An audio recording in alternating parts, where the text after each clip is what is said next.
Hello and welcome everyone to the December 5th meeting of the Amherst Planning Board. The first item on our agenda tonight is the minutes of November 7th. Assume everybody's had a chance to review them. I have one change on page 9 at the top of the page, following the quote from me, asking if about the representations in the application. I would like to enter into the record Attorney Reedy's response. And so I would like that the minutes to state that Attorney Reedy stated that the information in the application was true to the best of his knowledge. I'm sorry, where's that? Page 9 at the top, after the quote there. I see, okay. Right, there's no response from the applicant, and in fact, at that point, Attorney Reedy did respond, saying that everything was true as far as he knew.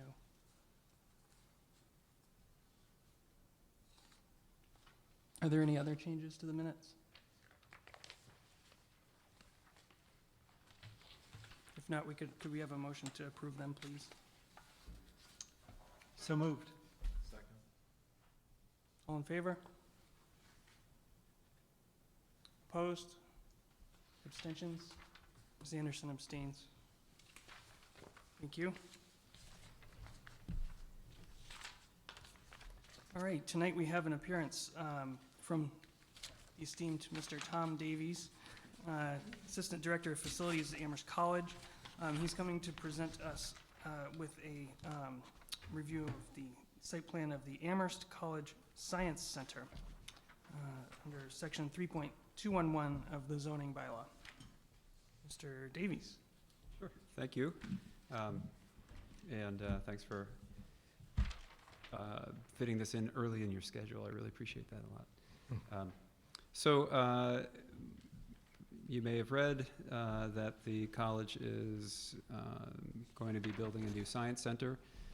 The project will start in earnest in June of 2013. The construction will be phased and will be completed in 2017.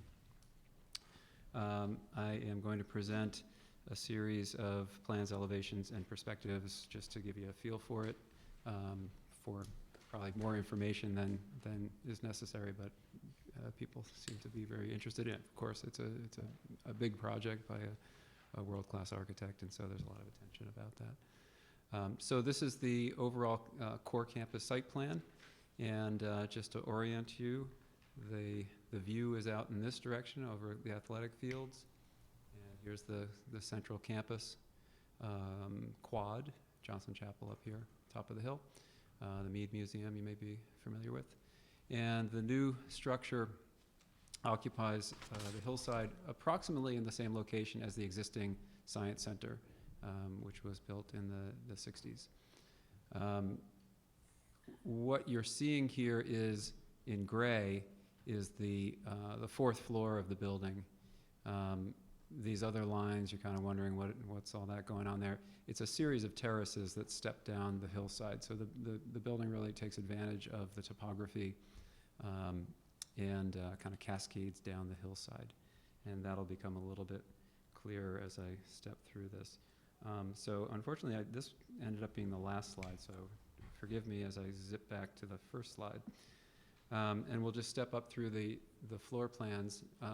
Now, north is oriented upward in this drawing. And the gray is hillside.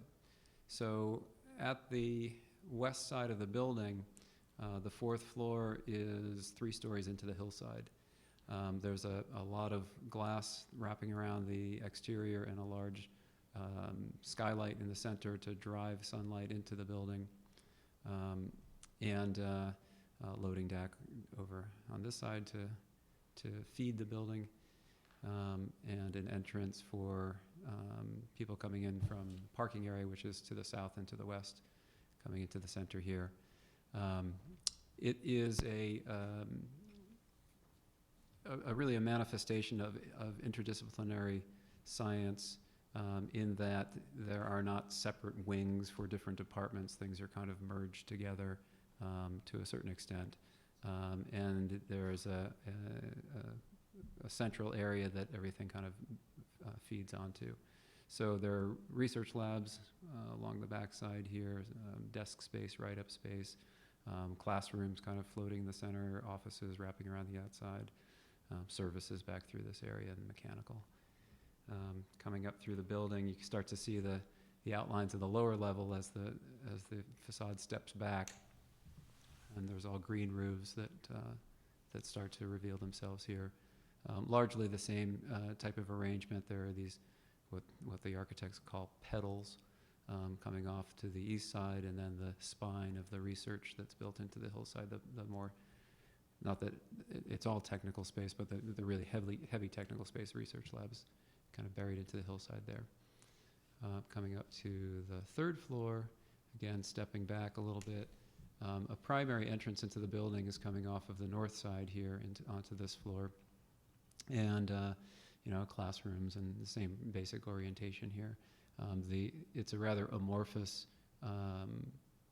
center atrium space that does a number of different things, but you're looking down to the second floor here where it opens into a cafe, seating area, and multi-function space.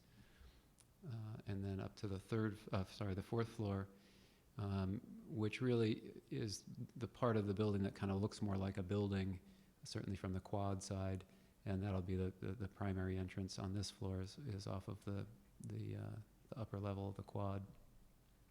Series of classrooms, science library and reading room, and greenhouse here. And so, because some of you may be thoroughly confused, it helps to start to look at elevations. It's not a terribly straightforward building to get to understand.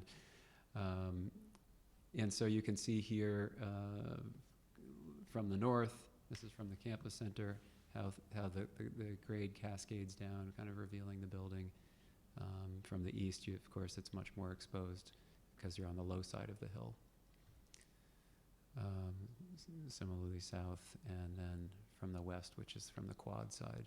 The big thing sticking up through the top is the exhaust. It is a science building. There's a lot of exhaust that has to be taken out, and that's what that function is up there.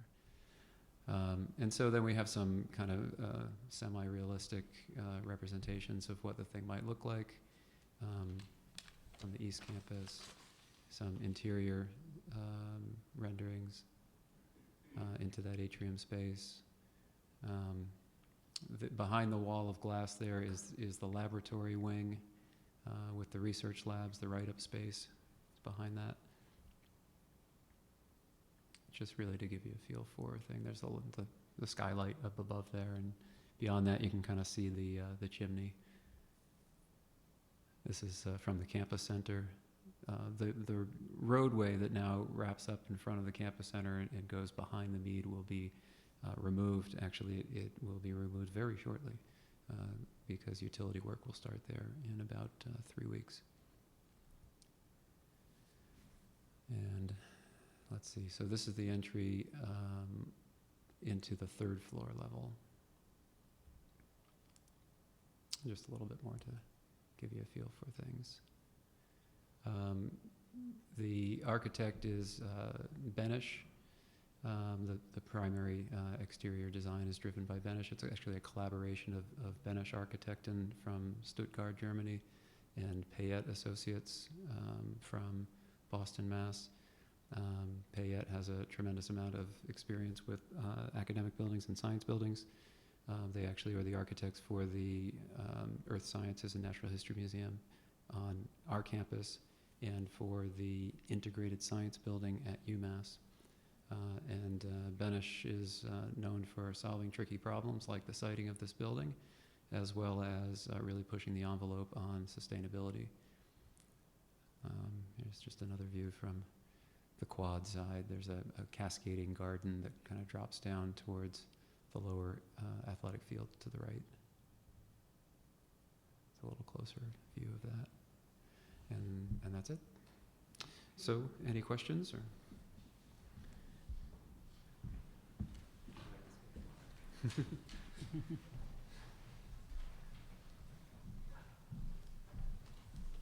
Thank you, Mr. Davies. For those who may be watching at home, the entire planning board abandoned our seats behind the desks and went to sit in the audience so we could see the presentation. Very impressive.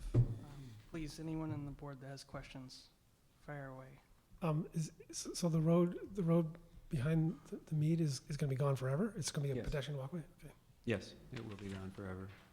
And the parking that is, I think it's 16 cars or something like that that are housed there have, that capacity has already been created elsewhere.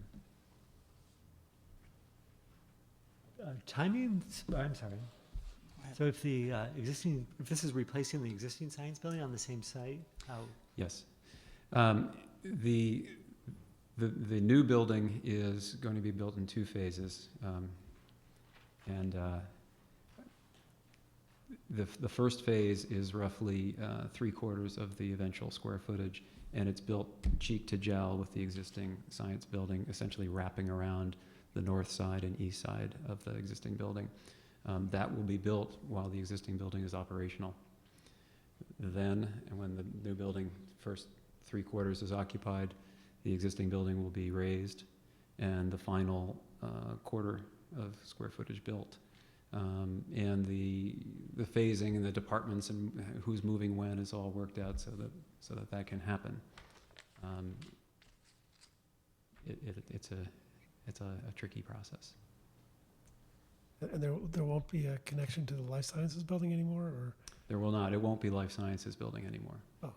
Biology and everything that's in McGuire Life Sciences moves into this building after the second phase is completed. Just to make sure that I'm oriented here, and for anyone who may be watching, this is facing it's sort of adjacent to I think I'm seeing the sledding hill down here on the lower left corner, is that right? What is called, of course, no one sleds there because it's not allowed, but the sledding hill, yes, is The no the sledding hill. lower right hand corner, right over in this area, below the War Memorial.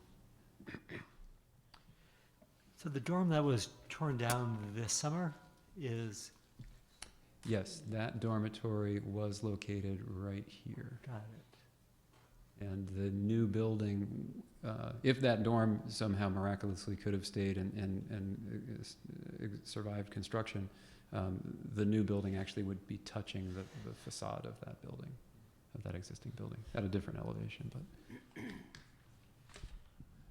David?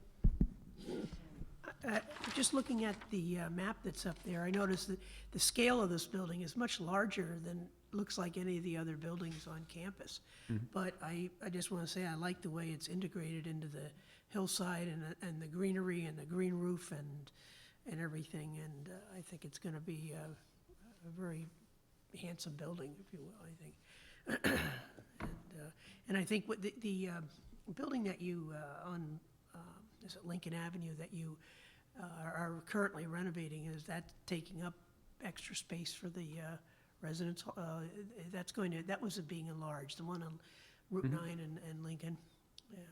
Yeah, as far as the bed count is Yeah, concerned, yeah. there's actually yeah, it's all part of the mix of the bed count piece as that plays out. But at some point, I'll be coming back to you and showing you the new dormitory projects that are really just starting to get planned now, and the eventuality is that all of the dormitories that are in what's called the East Campus here will be replaced. The first of those was removed this past summer, but they'll all be removed eventually. Which part of the building is the 3/4 that will be built adjacent to the existing building? Meaning, like, point to it, or? Where on the plan? Yeah. So if you kind of cut out this portion here, the rest of it will be built first. The existing science building sits right about here. Oh, I'm sorry. It sits right about here. So it kind of comes into that space. Yeah. Sure.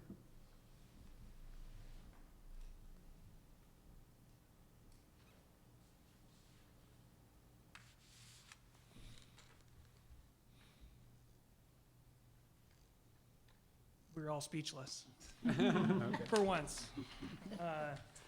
It's an incredible building. I mean, the elevations and the pictures of it, it's just spectacular visually. Yes, Mr. O'Keefe. Will this in fact be the largest building on campus? As it appears on this plan? It's certainly the largest academic building. It is not significantly larger than the current science complex in terms of gross square footage, but that's kind of two buildings. So as a single building, it will be the largest. I'm gonna guess that the athletic complex is more square footage than this, but I don't know that offhand.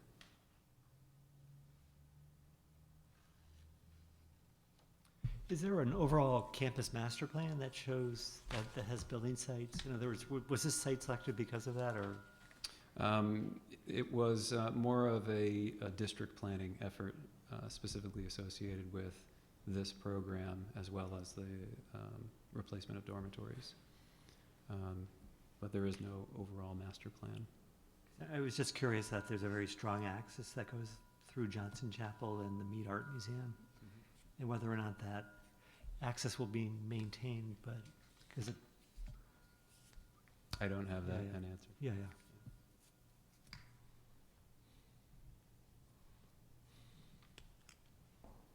Anyone else? All right, Mr. Davies, thank you for coming in. Okay, thank you very much. And thank you, David. If I do that, can I just pop this out, or do I need to worry about it?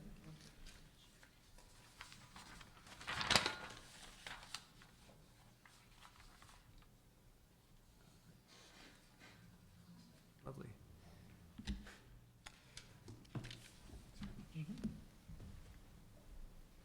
6 minutes ahead of schedule. So, David, we've actually got 5 minutes before we can, I'll stand by. okay. In the meantime,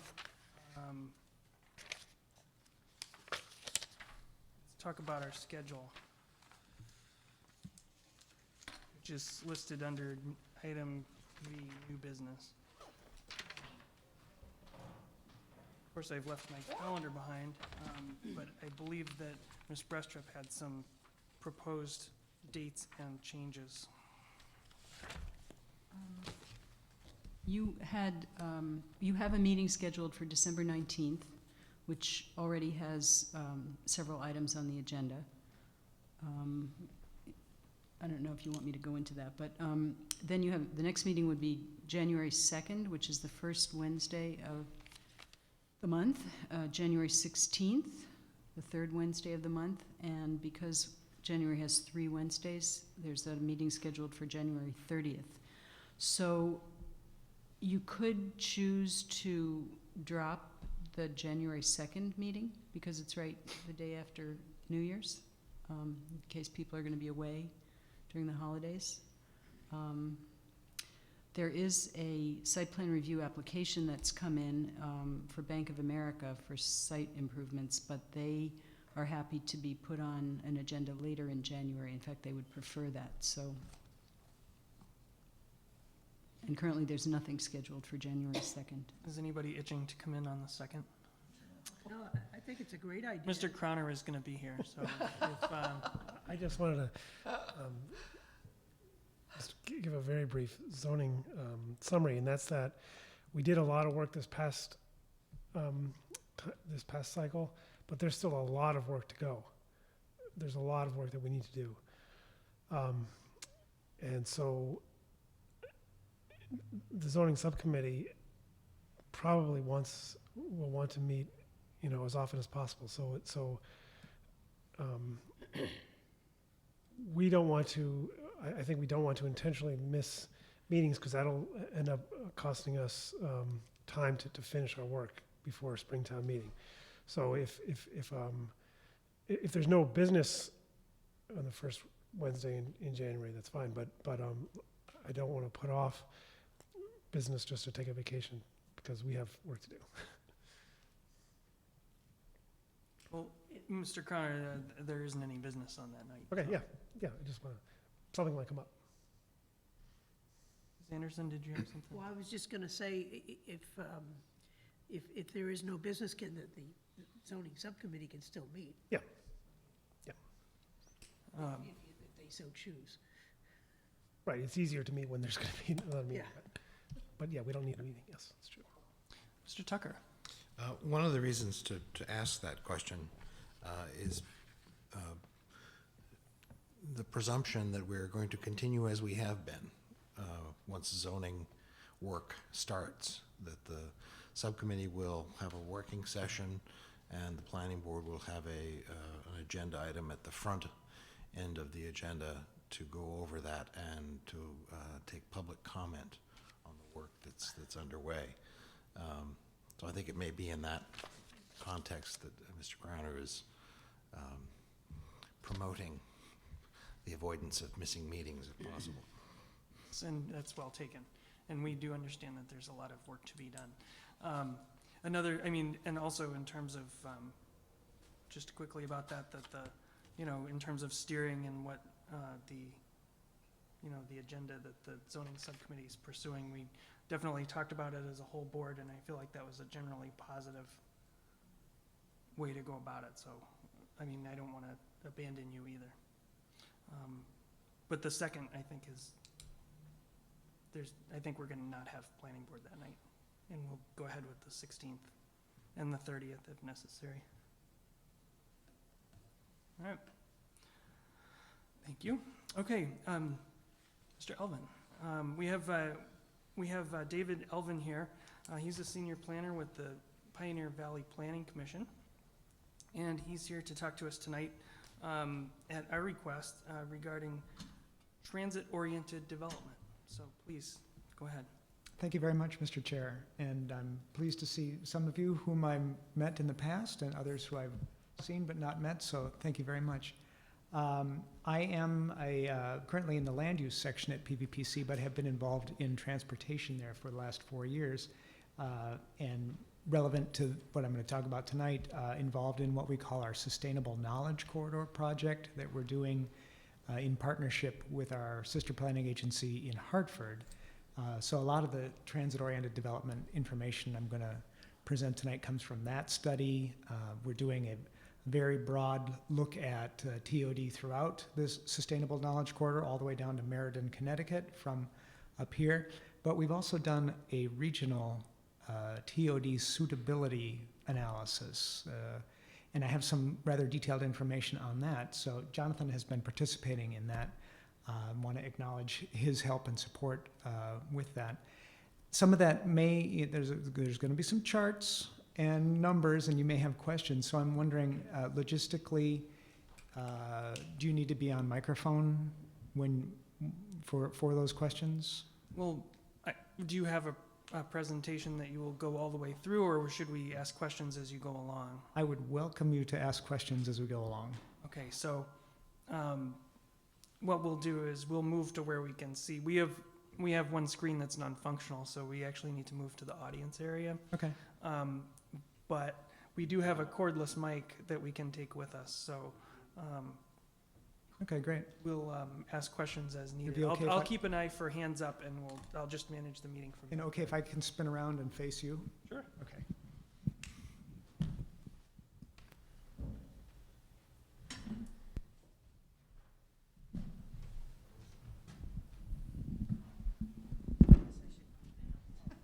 We'll give Amherst Media a workout here. This means my back is to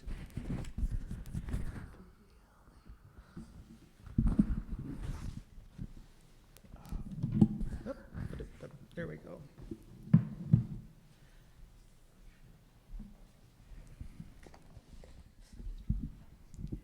So we're talking about transit-oriented development, and it is somewhat of a buzzword. It's sometimes seen as something new, but in fact, it's the way we used to build our cities, and it's the way we used to do development. This is downtown Springfield about the turn of the century, and you can see all the characteristics of TOD today. You've got transit, you've got walking, you've got accessible sidewalks, you've got a mix of uses going on in the street. Here's Amherst, South Pleasant Street from about the same era. A little different context, but definitely we have transit-oriented development happening right here in Amherst for the last century. This is what it looks like today in different contexts. You see from eastern Massachusetts, Canton, a commuter rail station with some condos by it. Newton, kind of a commercial, vibrant commercial center on one of the green lines. From Andover, a mill redevelopment at a commuter rail station again. And then one of the best examples we have in our region, the Holyoke Transportation Center, right opposite Veterans Park in downtown Holyoke. The old fire station there was repurposed. First floor is now a bus station with a cafe. Second floor, I believe it's Holyoke Community College, and then the third and fourth floor, daycare facilities and other community-based learning. So all accessible by transit, uses that are geared toward people who take transit more frequently. Here's our laundry list of what we consider to be the characteristics of TOD. Again, mix of uses is at the top of the list. And you've got high frequency transit, can be of most any mode. But when we say high frequency, we're thinking at least every 15 minutes. A lot of the TOD that you see around the country today is geared around rail. And some of the more popular projects from Cincinnati, the Twin Cities, Phoenix is a very successful transit project with TOD components. But we also have some examples from New England that are bus only, and which may be more appropriate for us to be thinking about in our region. We can look at that later. Different scales, Grand Central Station all the way down to a village center. Again, very walkable, compact. Something people sometimes forget about is public places. These are places where people want to linger as they wait for transit or as they're walking from home to a commercial use. And then you've got that mix of modes, bikes, pedestrian friendly. And you're also, when we say managed parking, it's flexible to the advantage of the community. So relaxing standards to allow, less than, one car per dwelling unit, for example. Definitely a change in your parking standards from the rest of the community. The other thing about TOD is it's connected. You need to be able to go somewhere. A TOD station just doesn't exist by itself. You have to, if it's like a residential node, people getting on at that node need to have some place to go. Are they going to their office? Are they going shopping? Are they going to an entertainment venue? Often we see TOD trying to organize around sports stadiums. That's very popular. Again, the Twin Cities example, or in Cincinnati, we've got stops there. And then also the other key ingredient is a major anchor institution. And as you can see, I'll get along a little bit later, but Amherst has a lot of these characteristics going already. Let me quickly talk about some of the changes that are happening demographically that are pushing TOD as a more viable development model. We're changing. Our households are very different than they were a generation ago. We have different family compositions, fewer people per household. And we also have this change in the age demographic.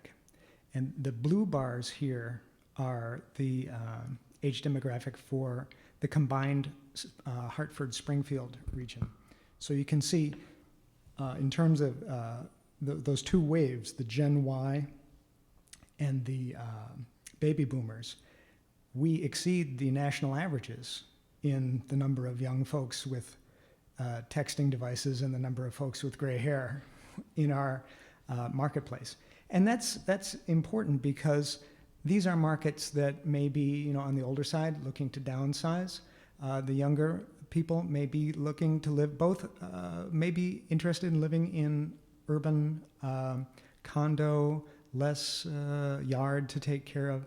So we've got these two things moving through the market. In our region, we also have in our region the shortage of multifamily housing.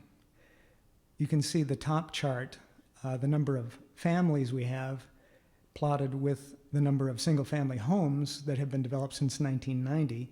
And you can see the demand has just about reached the point of supply.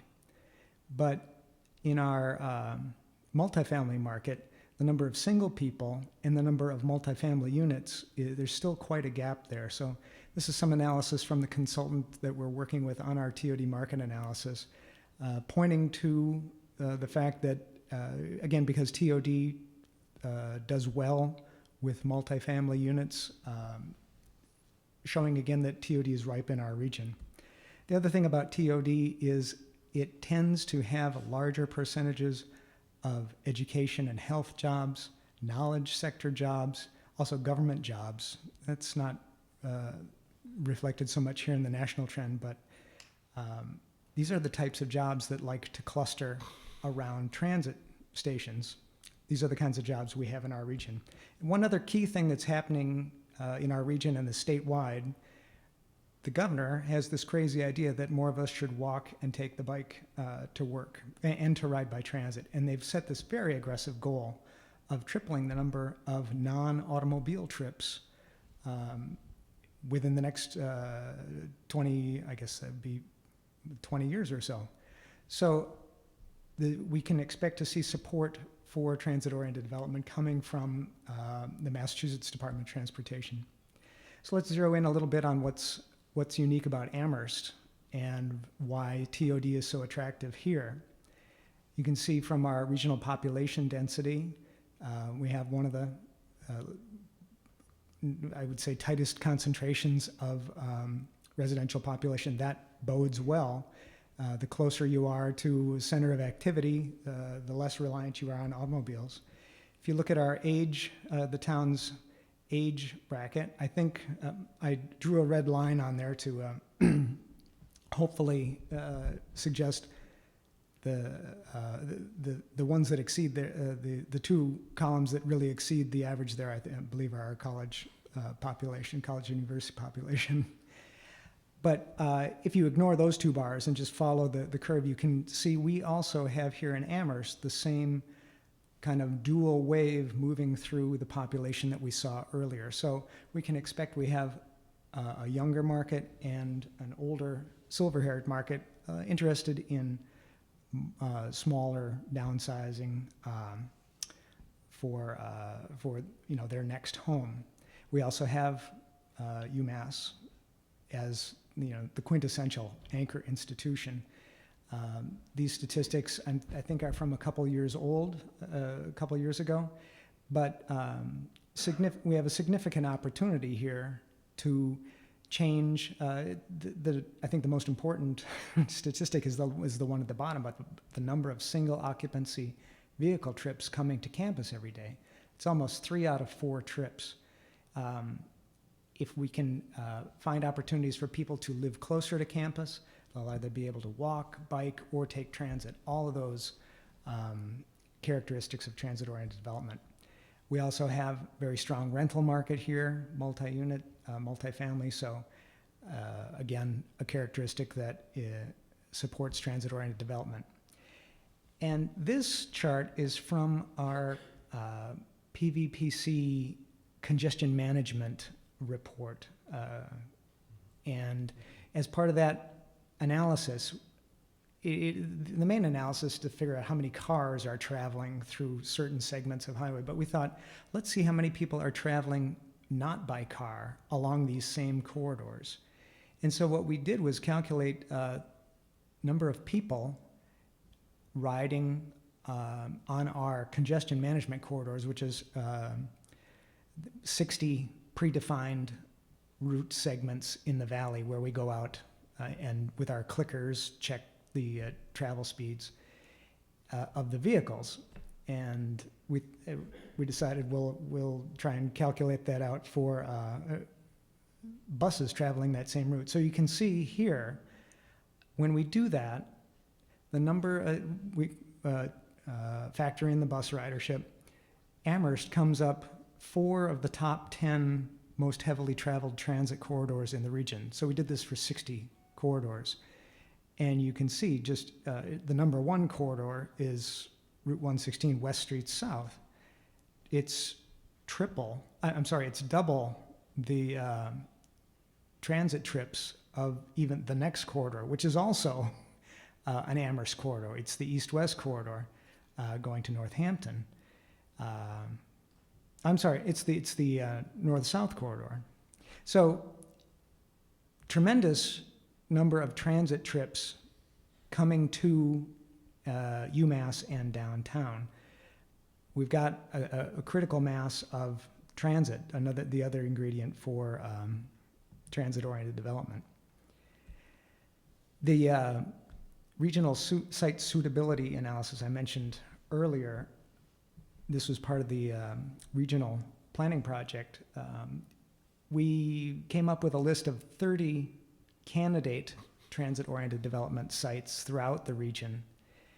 And this was just kind of off the top of our head. What do we know? We worked with some people who are involved in planning, Jonathan and several other people, came up with this list of candidate sites. And for each of them, we came up with information about a variety of different criteria here. You can see some of the quantitative criteria on the left. Is it part of the Valley Vision priority development areas? What's the transit service there? Park and rides, and then some demographic stuff. How many Gen Yers, how many baby boomers, and then qualitative stuff on the right. And we surveyed all the folks, it was about 10 folks or so serving on this regional TOD committee, helping us analyze this. Took all their opinions, cranked it into a magic spreadsheet, and came up with our top 10 TOD sites for suitability in the valley. And Amherst Center comes up number 8. Exceeded, you can see by, only really by, well, Northampton is in there, but Holyoke and Springfield, which have, a significant amount of bus service, but very kind of different development, different downtown character and flavor. And Amherst comes in, all 4 Amherst sites come in the, at least in the top 20. So if we look at where those are on the map, you can see North Amherst, number 12, Amherst Center, number 8, West Street at Pomeroy Lane, number 20, and Atkins Corner, number 18. So this is pretty significant, I think. It says, especially points to Amherst Center and North Amherst as places you may want to be considering planning for TOD in the future. Some of the reasons you might want to be doing that, just generally encouraging sustainable development. You want to promote more vibrant neighborhoods, keep the vibrancy you have, but how do you go to the next level with that? Also TOD, because it's more compact, to lower municipal costs per capita, improve tax base, environmental quality, things you would imagine make sense. And TOD promotes more transit use, generates more transit revenue, so also can be generating more opportunities for more transit service. The other things that, factors that support TOD, again, the high frequency multimodal service, different in the opportunity to change to and from different types of service, a strong real estate market, strong anchor institution, a regional commitment to public transportation, and then supportive markets, real estate markets in terms of policy, tools. And the last item, the key ingredient, is strong local leadership. And this is from a survey that was done by the Transportation Cooperative Research Board that shows of all the actors who take the lead on TOD projects, it's the municipality. The darker blue bar there suggests bus-only agencies, that would be like PVTA, are still far and away the municipality taking the lead on TOD projects.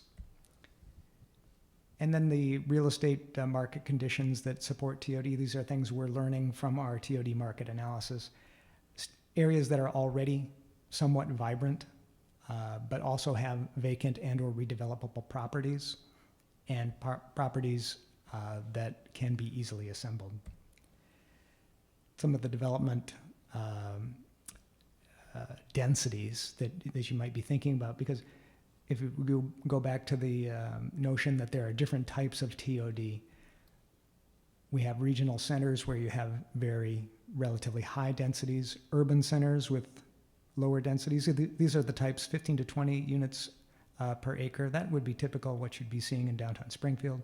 A suburban center, somewhat less. A transit neighborhood where you're primarily residential, the densities falling from that.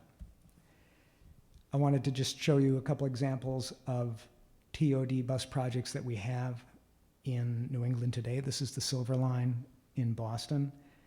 Again, very different from what a bus TOD might look like here in Amherst, but it is a bus-focused type of TOD. So I just want to stress that when you see a lot of the literature about TOD, it focuses on rail, light rail, train service, but it doesn't necessarily have to be that. The other important one that's happening is down in Connecticut between New Britain and downtown Hartford. This is a $500 million project that's now in construction, and it has 11 stations, again illustrating this idea that TOD has to be part of a system that allows you to go somewhere. So if you start in the upper right, you start at Union Station in downtown Hartford. It's an office downtown, market, connections to other, the rail service there. As you move down the line, there'll be feeder buses leading off to educational institutions. As you get further along, I think the Central Connecticut Community College is very near one of the stops here. And then downtown New Britain, you've got a smaller kind of downtown market, kind of a mini Hartford. There are a lot of financing tools available at the federal level. I'm not going to go through a lot of these.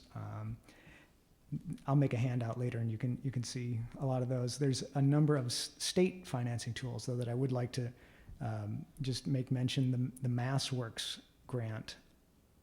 We're seeing in our office a lot of attention and recognition at the state level that these MassWorks grants, they're very interested in targeting projects that can help promote more transit use, consistent with their goal of tripling transit ridership in the future.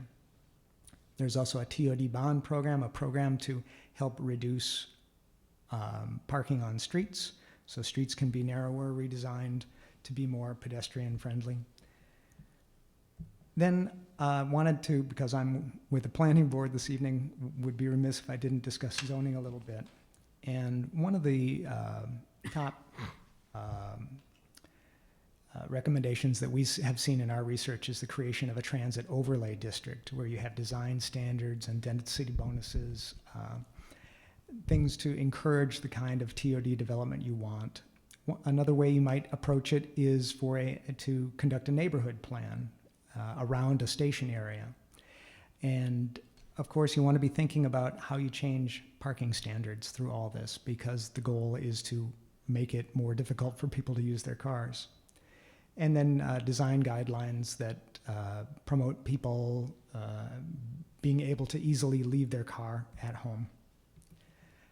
I'll just leave this for the handout. Again, some of the research we've been doing at PVPC on things to be thinking about when you're coming up with zoning for TOD. What do you allow by right? And of course, by right is how, the more you allow by right, as long as you're specifying your design and your submittal requirements, the more encouragement it's going to be to developers. But you want to be clear about the uses you want to prohibit or those you want to allow by special permit.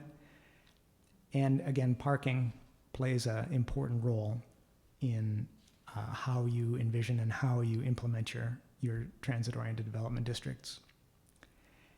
And some other non-zoning tools that are generally part of the TOD equation. Won't go through all these, but having to do with land and how you provide tax incentives. Couple of notions what kinds of TOD projects would be consistent with what, the scale of Amherst. This is one from Concord, Mass, near their commuter rail station. Gloucester has one. And then the new development in downtown Amherst is a classic TOD type of development, very walkable to a transit station, the kind of density you're looking for. The building itself is not mixed use, but the district most certainly is. And one more thing to be thinking about when you're thinking about TOD is how you deal with the developer when you're talking about a larger project. And I wanted to bring you this example from Easton, Massachusetts. It's a much larger development, maybe something that you would encounter in North Amherst. Combination of a significant number of housing units and then a large retail component. It was a agreement with the developer for $2 million worth of not necessarily mitigation, but things that made this development more part of the community, reflecting what the community there was found to be important. Is went so far as to request a welcome sign. So that is, I think, I managed to run through 50 slides in 25 minutes. So I'm glad to answer questions, or we can flip back to any of these that you might have further questions about. Thanks.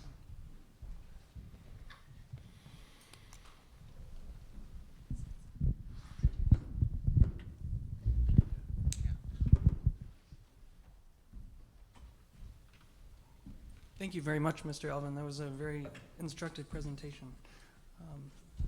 I, for one, would love to be able to take public transit to work. I currently commute up and down I-91 in my car every day. I don't particularly like it, but there's no practical way for me to get from my home in North Amherst to the center of Springfield in a reasonable amount of time. That's right. Questions? Mr. Crowner. One of the slides that I was most interested in was the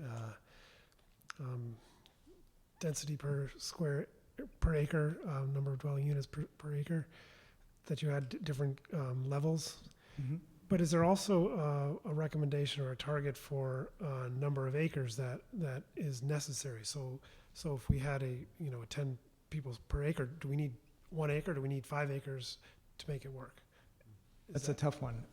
For when we came up with our tentative boundaries, they were half-mile buffers around the theoretical center of the node, and that worked out to be, I think, about 300.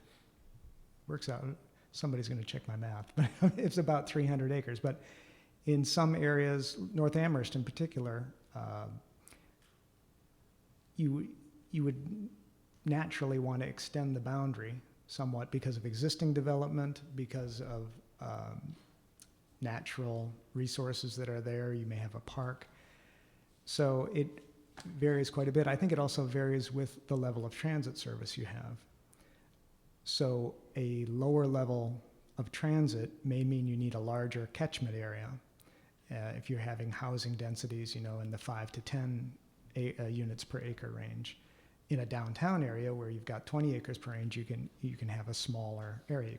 You also go up because the economies of scale for the developer work to build structured buildings. So I think the population density and the level of transit service might be the two key things that would help you decide how big your catchment area is.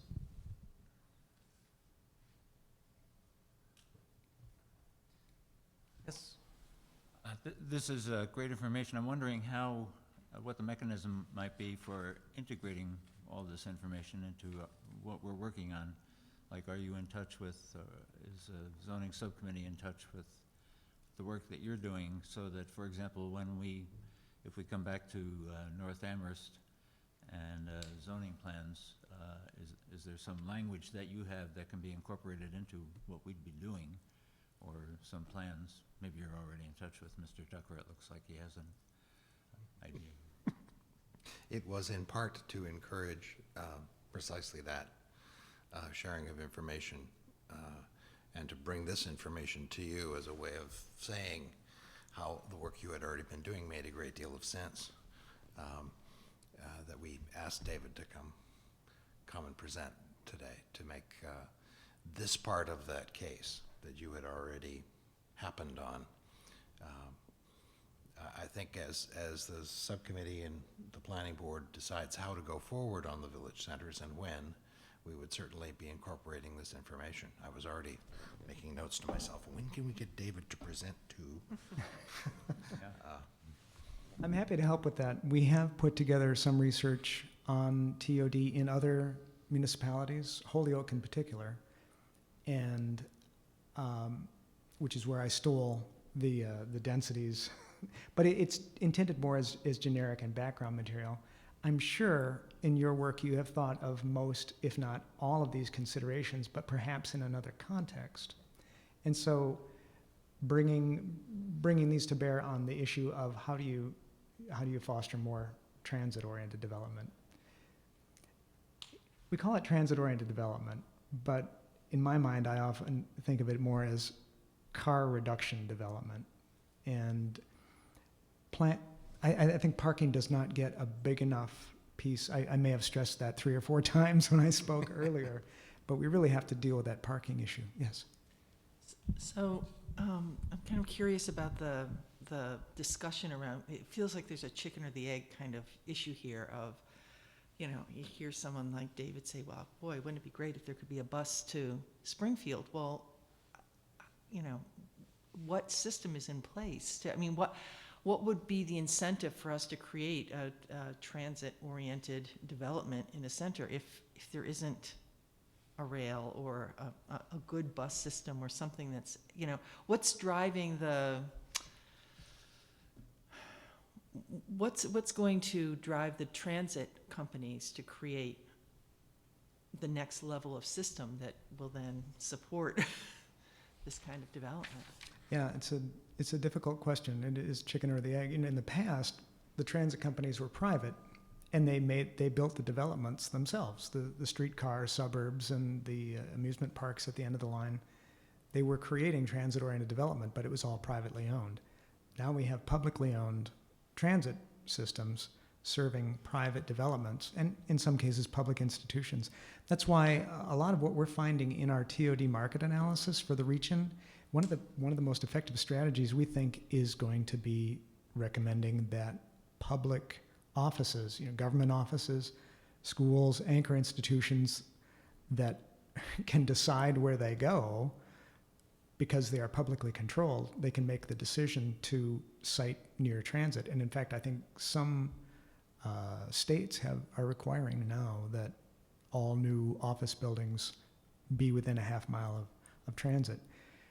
We have the issue between here and Springfield is a tough one. Springfield is just far enough out of range for public transportation that it's an intercity type of service.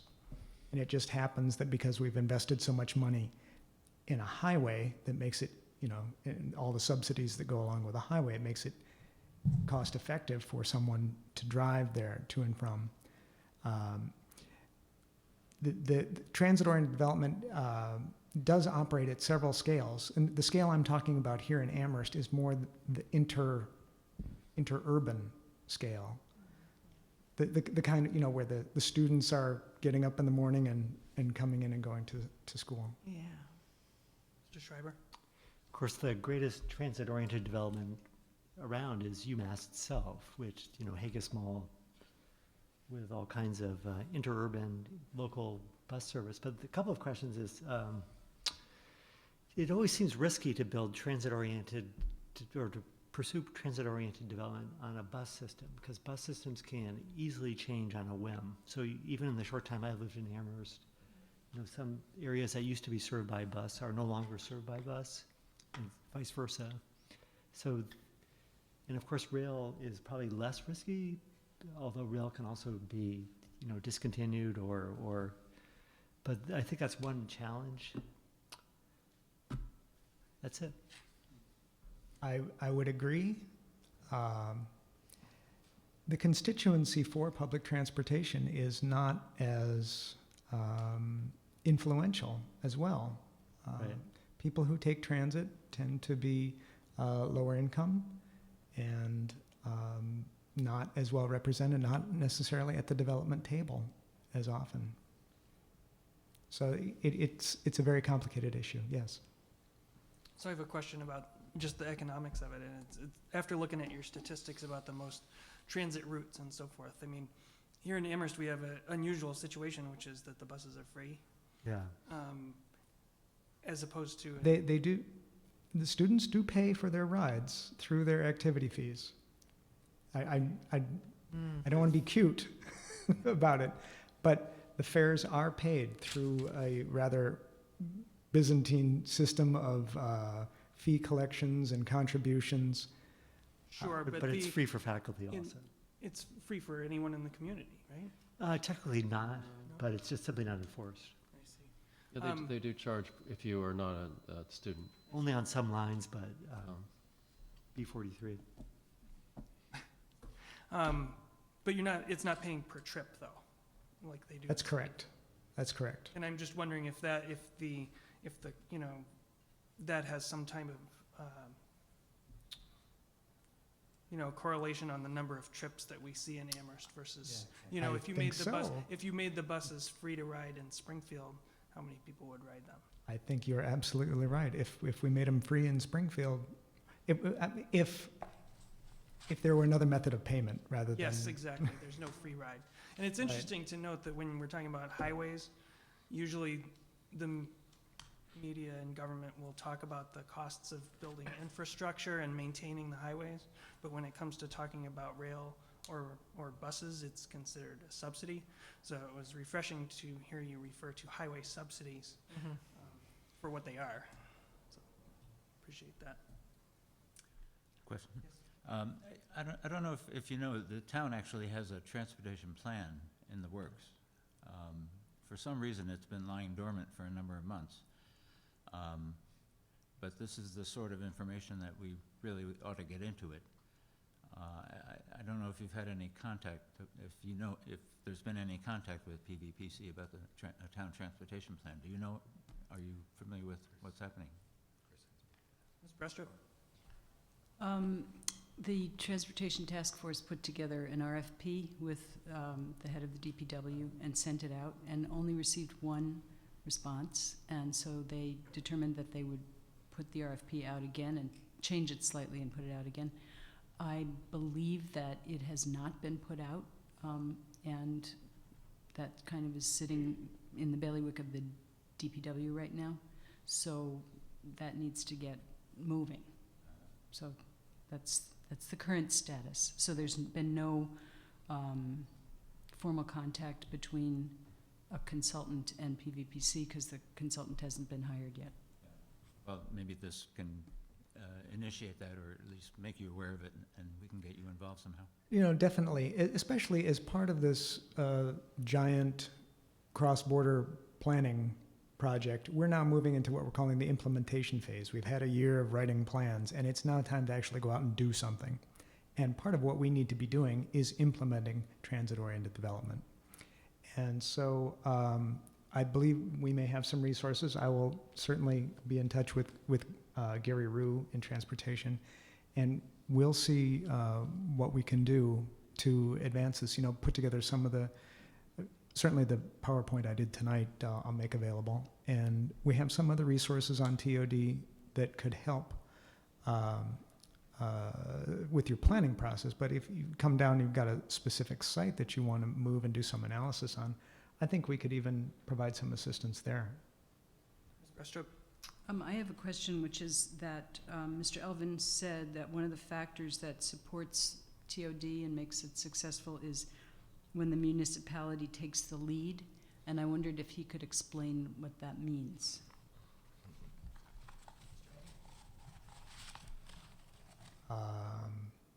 I think it's when projects come from the municipality. If they have a clear vision for an area, if they are the movers, I guess, of the of a proposal.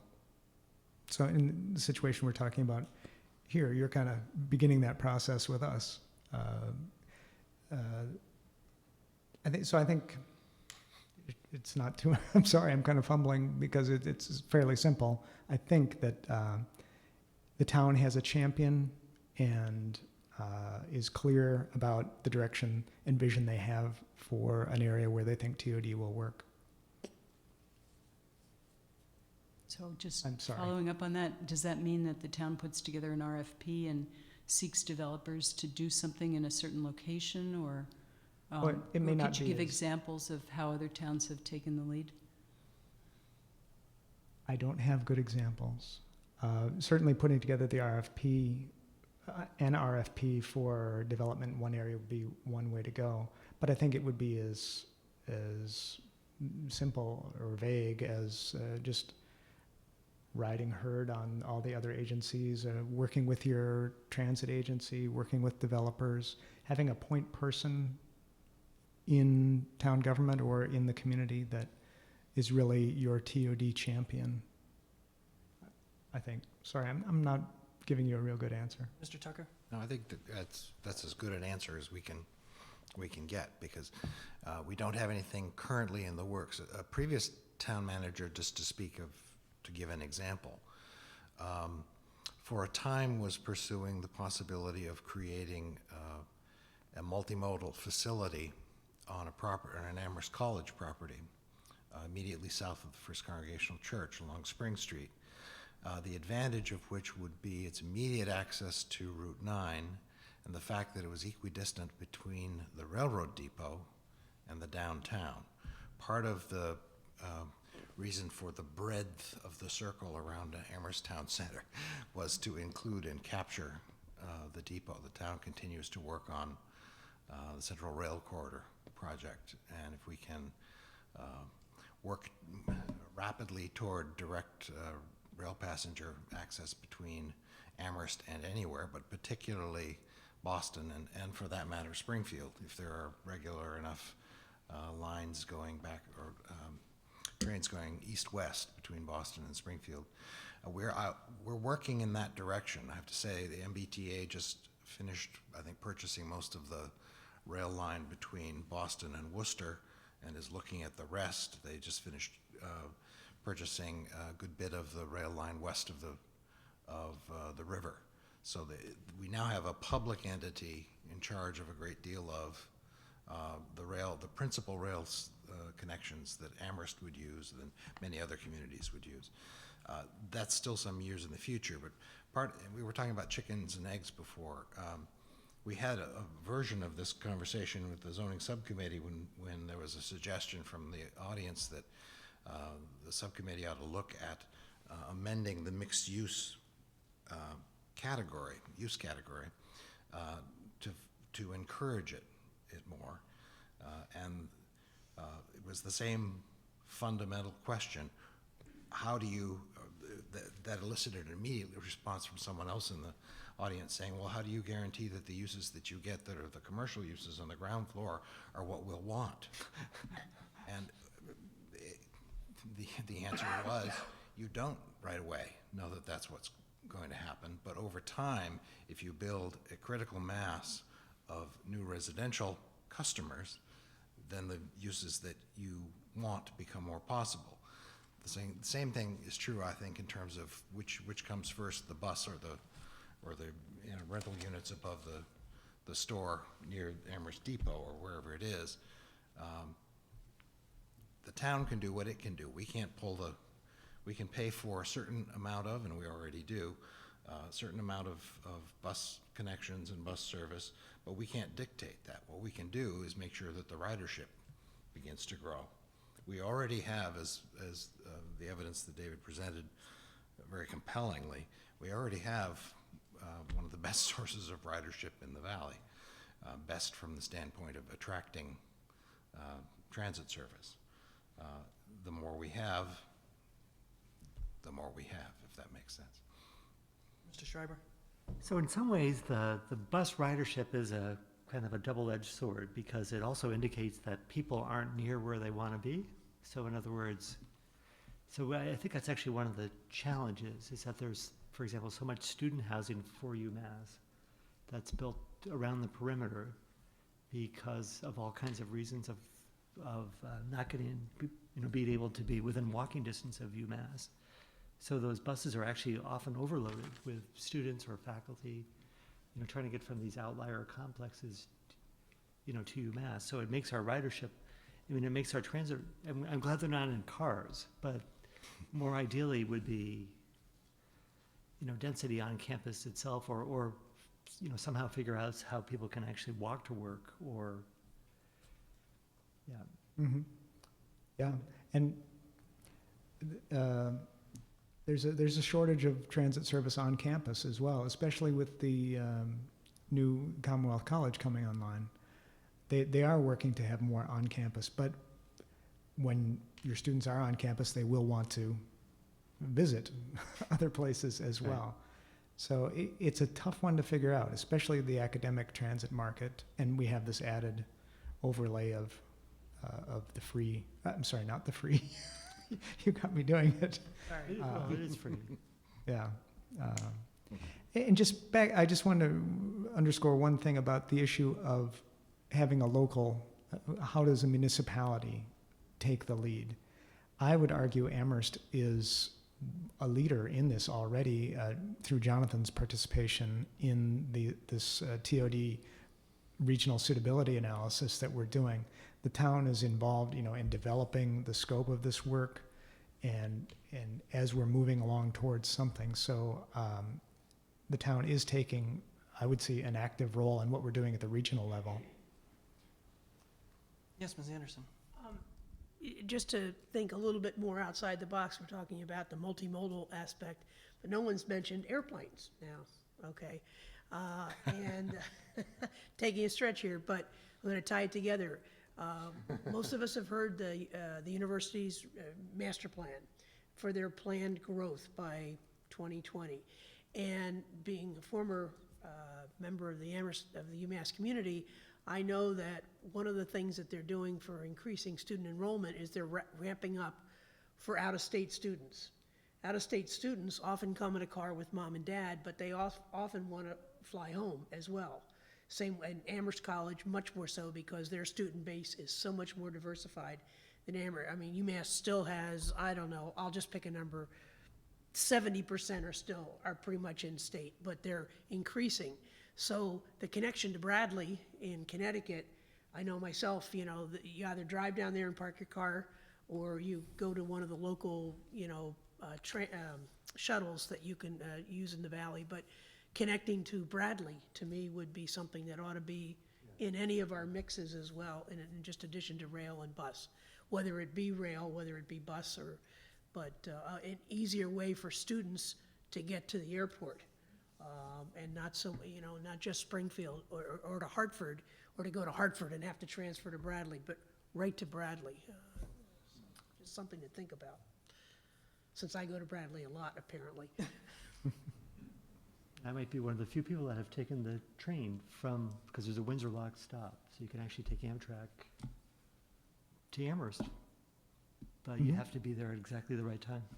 Because the one train a day. Yeah, one train a day. One train a day, yeah. And not for much longer, right? So- Right, that's right.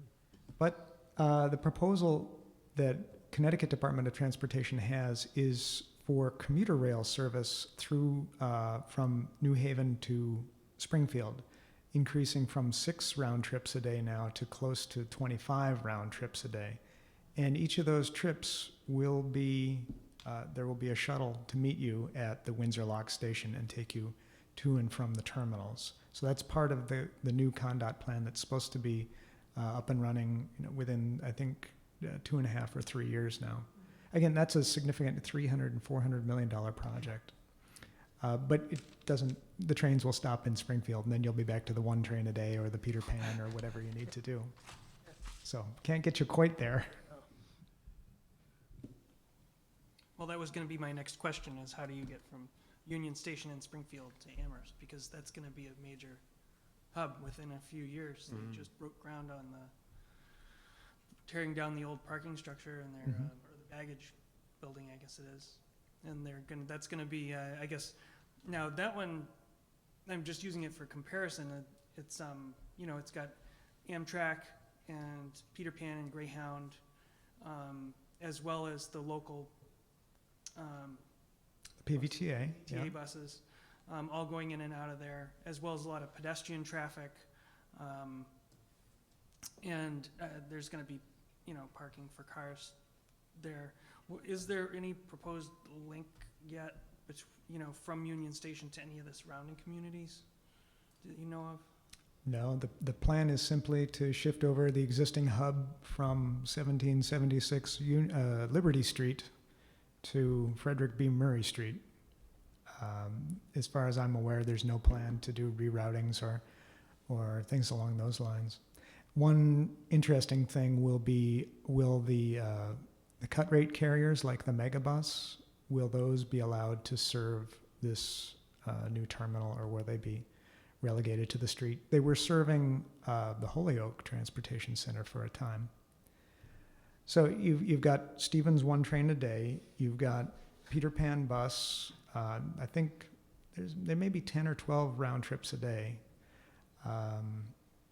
You've got there is a way to get here by PVTA. It takes 2.5 hours. Done that also. Yes. And then there are the private carriers, as you mentioned, and that's a $40 to $60 trip. So there are choices. They just aren't super convenient yet. But I think the emergence of Union Station as a real regional hub, transportation, it's a real TOD development. We're looking at shops and all kinds of different uses for that building. I think the emergence of that will spur additional feeder service or tentacle service out to other communities. And hopefully that will include rail. This fall, in November, with some others, I took a ride on a car that was brought up from Connecticut. Actually, it started in New London, went all the way up to Brattleboro eventually, and then the next day it went up through Vermont, as allowing people to take a ride and get a sense of what it was like.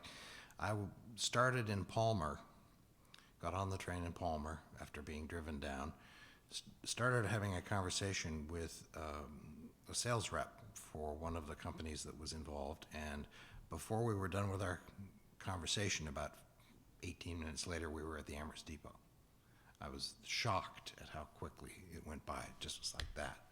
So as the east-west connectors increase, the degree to which we can make that connection will speed access to any number of places, including Springfield and points south. There's also planning for how to make better transit service connections between Amherst Center and the new Amtrak station in Northampton when that's established. And Northampton is still trying to figure out how they're going to make that work. But it's too bad there's no rail line between Amherst and Northampton. I've been out advocating for solar hovercraft for years, and no one will listen to me. Trails to rails. I like it. Any other questions for Mr. Alvin? Ms. Brestrup? I just wondered if you would make your PowerPoint available to us? Yes, Thank you. definitely. Thank you very much. Appreciate it. I'm very pleased to be asked, and sincere about wanting to stay in touch and be helpful on this issue. You bet. Thanks. Thank you very much for coming in. Mr. Chair, may I make a suggestion? Yes, Ms. Anderson? Instead of going to our article number 3, could we go to number 4? I see Mr. Kamens is in the audience. Yep. And very patiently listen to our discussion about the future of hovercraft. That's right. Well, everyone should hear this discussion, so I don't see that as a negative. But yes, of course, we're going to take him next. Thank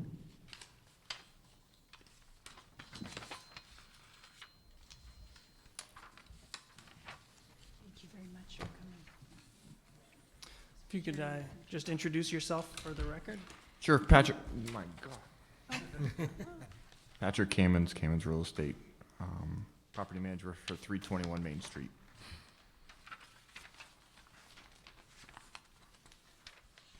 Why don't you tell us why you're here and what you're doing?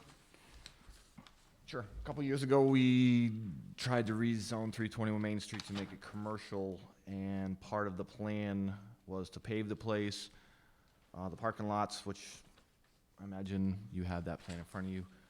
We were gonna put fencing around parking number 15, and on paper it looked good, but after we paved the area and kind of thought about how the whole thing would work out, and with the comments from the planning board last time I was here about greenery and landscaping and things like that, a fence did not seem to be the most logical solution. We can't fit any more parking there, so it's kind of like this open space. And former building commissioner was concerned of the cut through between Main Street and Dickinson, so she expressed concern of putting something there to keep cars from going through.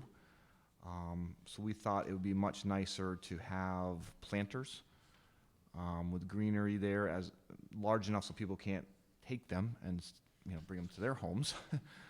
And certainly we don't want our plows to push them around, but some good-sized planters. I talked to the folks at Wheatberry, our tenant there. Clearly they're farmers, and that's the thing they love to do, and they would love to plant these planters seasonally. Clearly we won't do anything in the winter, but spring and fall and summer, they'll maintain them for us. So it just seemed to be more appropriate than putting up a fence in that area. The original plan also had a bike rack kind of stuck right dead in the middle of that area, which also didn't seem such a great idea once we actually were on site, because now you have 5 or 6 bikes blocking the view of some of our tenants.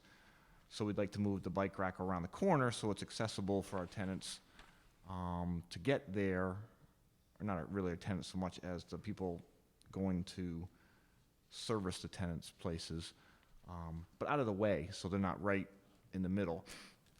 I expect that Wheatberry, who's in that building, will want to do some kind of outside of dining in that area where the planters are going. However, that will be up to them to come to you folks for that permit. I spoke to them, I told them what we're doing. I guess it would be nice if they were here at the same time and did it, but they just didn't coordinate that. So, so for us, we're just interested in the plantings there, moving the bike rack over to the side of the building as opposed to right in the middle. The paving is complete, the dumpster pad is complete, the lining is complete. I think that's essentially it. So we'd like to change the fence, move the bike rack and change the fence to some planters. And I sent a picture of the planters over, something to this effect. So this is on our record of decision on this. We had some conditions, which I think is sort of the basis for why you're being asked to present this. And I think, and anybody correct me, I think we're looking at conditions 1, which is details of the proposed fence, 5, which is again details for the proposed fence, landscape plan and landscaping. I'm not sure if just 1 and 5 or all 4 of those are. Does Chris have any idea? Well, part of it is landscape plan. Yes, that's certainly true. There's not a lot of room on the site for landscaping. There is some room between the parking lot and Main Street in this area, but that area already has planting on it. So I think what you were interested in when you asked for planting was planting closer to the building. And this may at least partially satisfy that.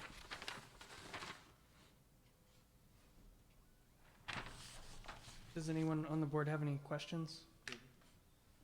Yes, Mr. Carson.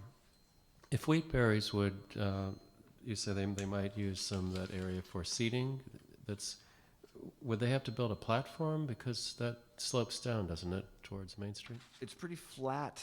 No, doesn't go down towards Main Street. It actually almost slopes up to Main Street. It would slope down a little bit towards Dickinson Street. So they would definitely have to keep it close to the last parking space is marked as number 15. But would they have to build some sort of a wooden deck? I don't believe so. Because it's just blacktop right now. Right. I'm just thinking about sitting out there on a hot summer day without some kind of a platform or something that would, so you wouldn't have that reflecting sunlight from the asphalt. That's not in front of you today. I mean, we're not asking for outside seating. Okay. I mean, they may come to you and propose outdoor seating, but that's really up to them to satisfy those questions. I'm not asking for outside seating on Sure, their behalf. I understand. I'm just trying to Okay. I figure don't out think if it the- slopes off as bad as you think. It's pretty level. I was just wondering if the planters would be part of that seating area, if they might be in the way, if they had to change that area in some way, but, No, it's just more to delineate it and to keep someone from coming in and driving into you while you're having your lunch. right. Mr. Rosner? Just a question, clarification. You haven't, the idea behind your approval back in 2010 was to bring these back to us for approval. You haven't done that yet. That's what you're doing here, is that correct? We're doing it in kind of stages. The first thing was to do the paving. That was tremendous expense and big project. Okay. The next step would be to put in the fence. And then we decided we don't really like the fence idea. So I came to the planning board and said, I'd rather do this planting kind of thing, and it would also kind of go with the comments that you folks said, with like more greenery. Sure, makes sense. So I kind of tried to couple it together. Ms. Anderson? Maybe I'm missing it, but, Mr. Kamens, where's the bike rack being relocated to? On your map, it's closest to space number 7. Oh, I see, the font is like number 2 font. Yeah. Yeah, I see. yeah, sorry. Very small bike. Okay, is that in scale? Okay, now I see it. Yeah, All Mr. right. Gillen shrunk it down to 8.5 by 11. Okay, Yeah, so it's kind of, as close as you can to like the frame shop, okay. but out of the way of the cars, and awfully, not gonna block the visibility of the building. Was the idea. Mr. Schreiber? They're shown square on the plan and round in the cut sheets. Are they round or square? The bike rack or the planters? The planters. Planters are like so. Okay. Round. I'm not sure Mr. Gillen was able to do that or not. Maybe.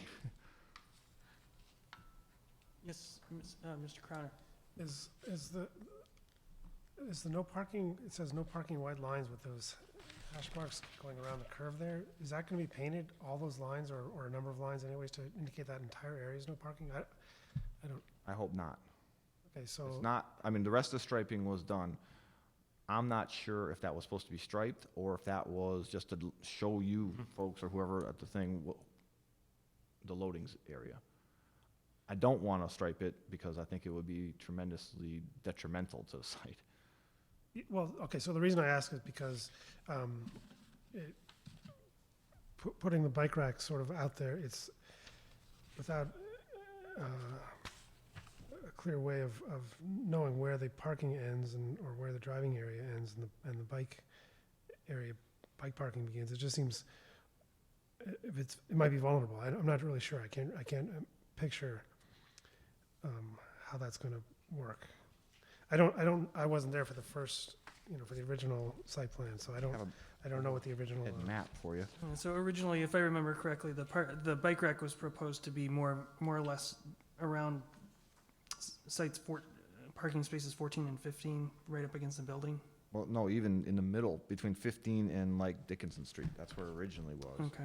Kind of right off the fence, which really would have screwed up if they ever did go for outdoor seating. There are a range of ways of indicating that parking should not occur, and sometimes there's a 3-foot wide diagonally striped area immediately adjacent to the curb, for instance, on that curve, or even just a sign or two to indicate there's no parking along that stretch. Are the parking spaces striped? Yes. Okay. Actually have the overlay if you'd like to see. Okay.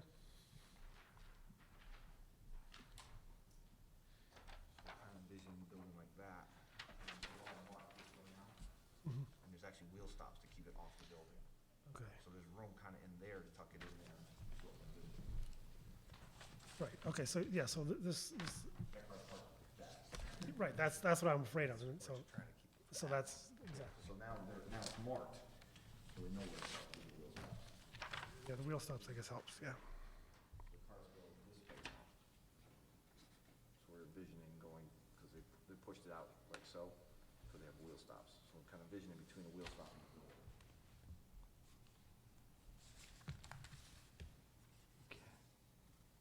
Thank you. I'll just pass that down. These wheel stops are out this way. The cars go this way.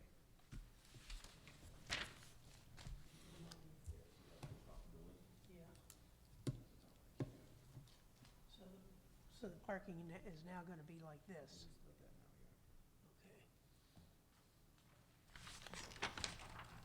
Okay. Thank you.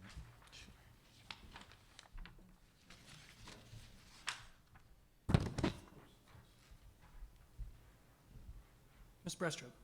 I just wanted to note that this plan here has been around for a while, and it's had several iterations. And I think this striped area that Mr. Crowner was referring to was a response to the fact that there had been a grocery store where Hope and Feathers is now, and there used to be big Coca-Cola trucks that would come in there and, you know, drop off things. I don't think there are any big trucks that come in here anymore, so that was kind of an effort to demarcate an area for big trucks to sit while they were unloading.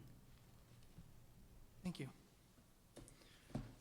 So, as far as timing, it is still fall 2012, so we're in good shape with that. I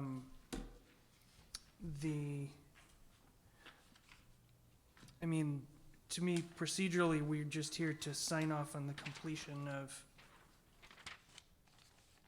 some of these conditions. And in my mind, it's 1, 5, 7, and the first sentence of 8.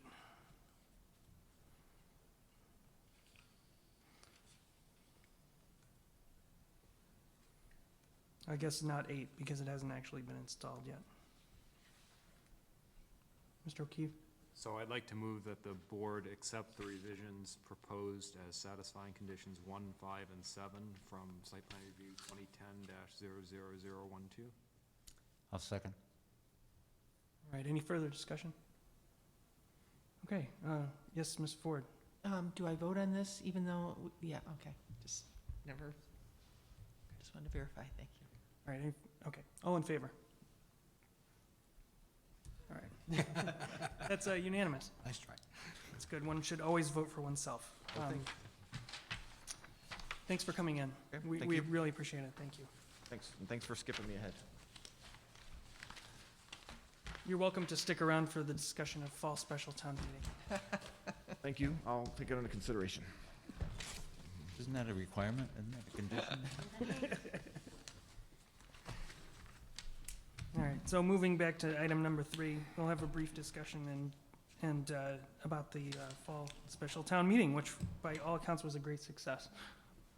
Anyone, I guess, we had several zoning articles that passed, and I think they were received, not only passed, but received very positively in general. The planning board, I'm sure that some of you heard this as well, was received a great deal of praise for listening to citizen concerns and acting on them in a way that town meeting could approve. So I will personally thank each one of you for the hard work that we did on this. And, you know, it's been a pleasure working with you all this fall. We were coming back after the difficulties of the Springtown meeting, and I feel like we really came through with flying colors. So thank you, everyone. Ms. Anderson? I think it's the subcommittee, the zoning subcommittee, that really did the lion's share of this work. I mean, they did the work. And so anyway, I would just say kudos to those folks that come early and don't eat dinner. Agreed. I'll second that. And also to Ms. Kruger, who's unable to join us tonight. I'd also just Person. like to say that I am, even in my limited time here, I think the new format that we have of being able to discuss the way we do with the plan, you know, that the zoning subcommittee is bringing the work and that we're all sharing in kind of the immediate aftermath of what has come up that evening. It's been really effective for me. I hope that we can continue that format. I agree with you, Ms. Ford. Having the public comment at the beginning of each meeting, especially this one, has been extremely useful. That was a joke. But, no, I think, you know, if we're going after, it sounds like we're going after some new zoning articles this spring as well. So we hope to stick to that same schedule, I think. I would recommend, and we can put this as a discussion item, we can start to reuse the same format that we did before. But you will all receive copies of the emailing notices to the zoning subcommittee, which contain sort of the meat of what they're going to be chewing on. So I would recommend that in all of your spare time, take a look through that so that you know what they have just been working on, in addition to their report on how things have changed and what they heard and what they thought. It gives you a foundation for that. Mr. O'Keefe. Question for Rob and the subcommittee. Are you guys planning on doing a zoning forum in the run-up to Springtown meeting? And do you have a timing on that yet? So our recommendation is that we do a zoning forum in 2 weeks, December 19th, with the planning board's approval. It would be at our zoning subcommittee meeting. Obviously, everyone would be invited. Again, it's so that we can get back to business as quickly as possible. And so as a follow-up to that, I guess I'm just thinking about timing, because I agree with everything that's been expressed so far, and I do like the idea of the board having some feedback into the prioritization of issues for spring. So I'm just wondering what kind of timetable, obviously, that needs to happen sooner rather than later. So would it be appropriate for the meeting that we're having at the planning board, December 19th, or is that maybe a better option for that first meeting in January? I think so.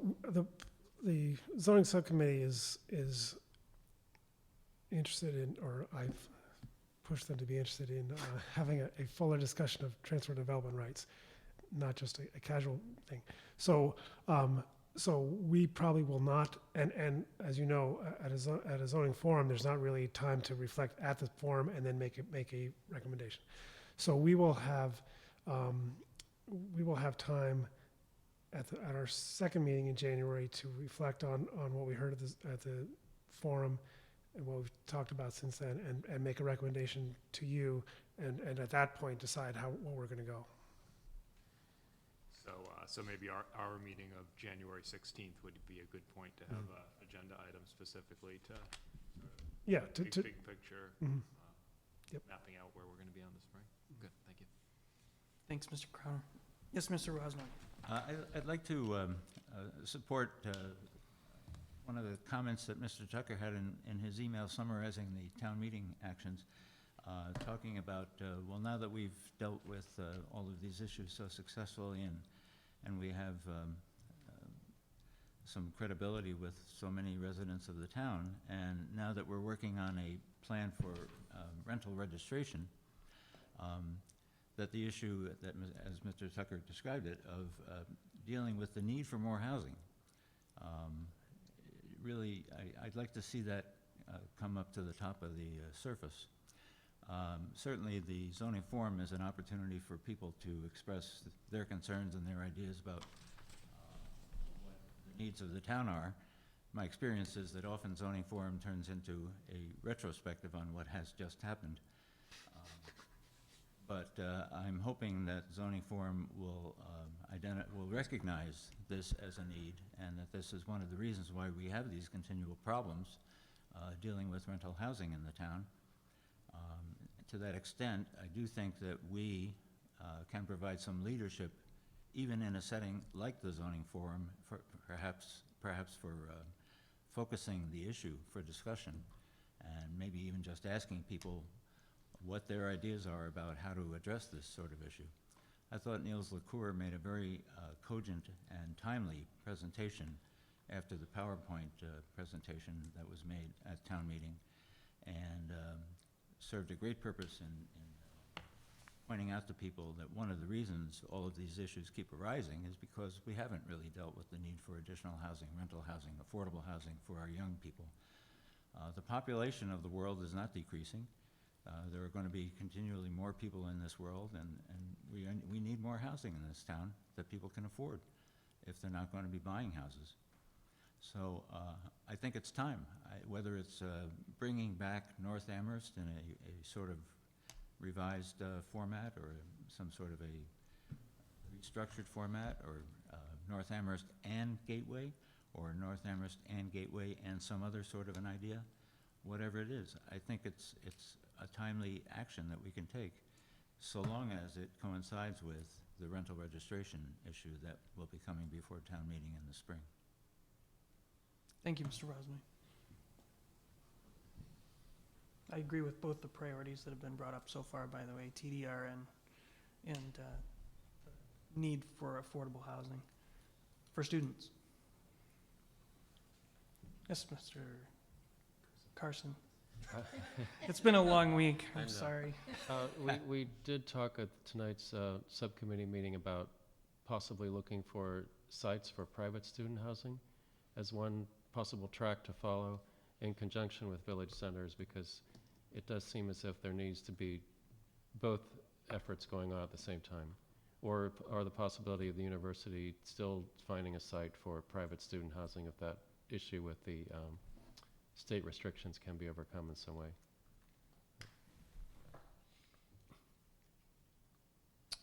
Further comments on fall special town meeting and related matters? No? Okay. Thank you. Any topics not reasonably anticipated 48 hours prior to our meeting? No. We've completed page 1. Any A&Rs? No A&Rs. Upcoming ZBA applications? Yes, I have a bunch of upcoming ZBA applications. Let's see here. Should go from earliest to latest. I don't think you'll be interested in many of these, but I'm going to mention them to you anyway. One is an appeal of the issuance of a building permit to demolish an existing accessory structure, and that is at 290 Lincoln Ave, and you're probably familiar with that from reading it in the paper. The ZBA is going to be hearing this appeal on December 20th. Since there's no site plan associated with it, I would think that you wouldn't want to have a presentation about this. Is that true? Nope. Okay. Next one is the Grandonico property known as Gilreath Manor. There's an appeal of a portion of the order of the building commissioner related to that property. That property is the one that had the fire up in North Amherst, and again, there's no site plan associated with this. It's the former Hobart Lane, so there's nothing being put on the ground. This is just an appeal of a decision of the building commissioner. So, there was a proposal to develop some townhouses on Railroad Street. But I understand that that is going to be withdrawn, but I'm just mentioning it to you because you may have gotten wind of that, and that is probably not going to happen. And then the last one is 24 Dickinson Street. There is a proposal, that's the Scandinavian Seminar Building on Dickinson Street, and there's been a lot of difficulty with that building since the rezoning. People trying to figure out what they can do with it. So a realtor and a lawyer proposed to change the use to professional offices. And that's going before the Zoning Board of Appeals. And it may also, depending on what the Zoning Board of Appeals does with it, it may need to come before you if the Zoning Board of Appeals decides that it needs more parking or something like that.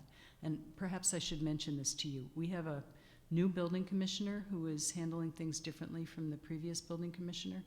So there will be cases coming before you that are also going before the Zoning Board of Appeals, which is different from the way we've operated in the past. In the past, if something had something to do with a special permit in any way that the Zoning Board of Appeals would grant, we'd put the whole thing in the zoning board's jurisdiction. But the new building commissioner feels that that's not the way he wants to operate. So this particular case, if the zoning board feels that there are site improvements that need to be made to accommodate the new use, you would be seeing a site plan review application for this.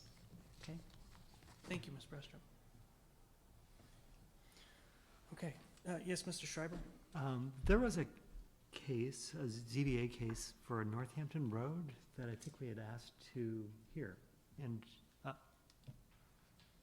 Yes, you did ask to hear that, and that is currently scheduled for December 19th. okay. But there's some question as to whether that will actually come to pass, because I think that the proponents heard clearly from the design review board that they would do better to go back and redesign things. So, We're talking about the corner Blue Hills, that one? yes. Yeah, oh yeah, okay. So that may come before you on the 19th, but I'm thinking it may also be delayed. I'm not sure yet.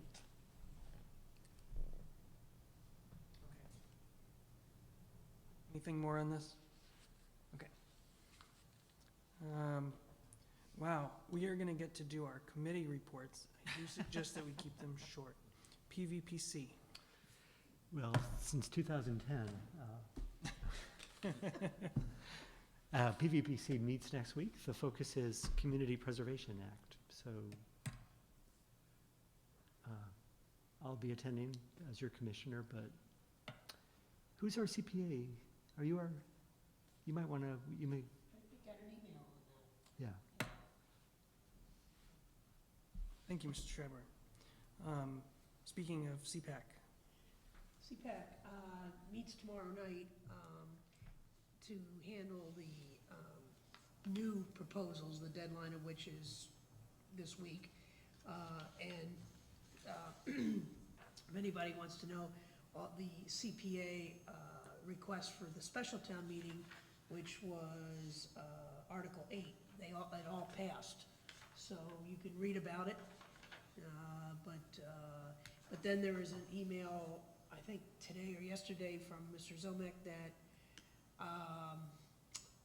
a grant did not come through.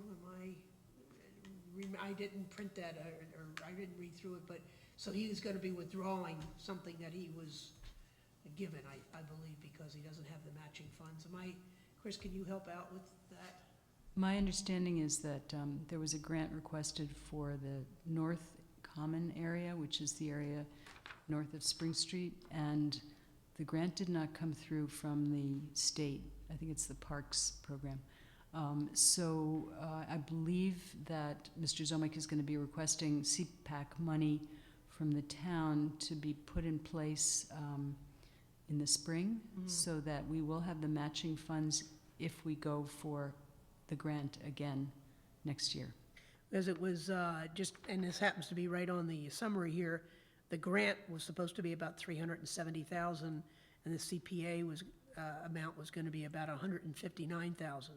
So without 370, it didn't go forward. But the Ricci land and the Brunel land did go through. So it's purchasing land. So anyway, that's CPAC. thank you, Ms. Anderson. Yes, Mr. Rosnoy? Does that money go back into the pot for next year? Yes, it does. Once it's in CPAC, it doesn't leave. A good thing. Okay, Agricultural Commission, that's me. The Agricultural Commission has been meeting. They continue to talk about promoting farmers markets and regional There was some very useful discussion at the last meeting about what farmers in the area actually need.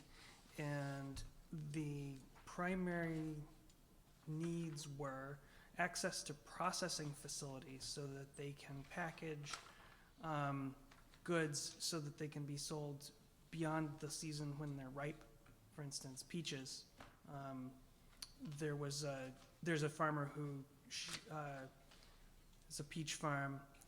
They pick their peaches, they ship them to Vietnam to be packaged, and then they're shipped back here because it's cheaper than trying to find any place local to package them. That's how big the need is for that. The other is access to markets, and once you have processing facilities, then the local farmers can have access to far many more markets than they have now because they can, ship their goods further. So apparently there are no good processing facilities around. There's one up in Greenfield that's rapidly filling up, and it's too far away, but there's nothing local. The rest of it is that they're working on developing a new work plan and priorities. Transportation Plan Task Force. As you just heard earlier tonight, not much is happening lately. I'd like to request of Ms. Brestrup that staff call a meeting of that task force to get it back on track and get this project moving again. Whether that's from Planning Department or from Public Works or however it happens. One of the factors I think that's an impact here is that this task force has no official chair. We decided to function without an official chair because it was pretty much, we had Ms. Brestrup and Mr. Mooring, and so it sort of is in limbo, and maybe we need to address how the task force functions. So, but the start of that would be getting a meeting happening. Thanks very much. Thanks, Mr. Rosner. ARA is Connie, she's not here. Design Review Board, Ms. Ford. So we just heard about Northampton Road, and that we've asked for more information about that project.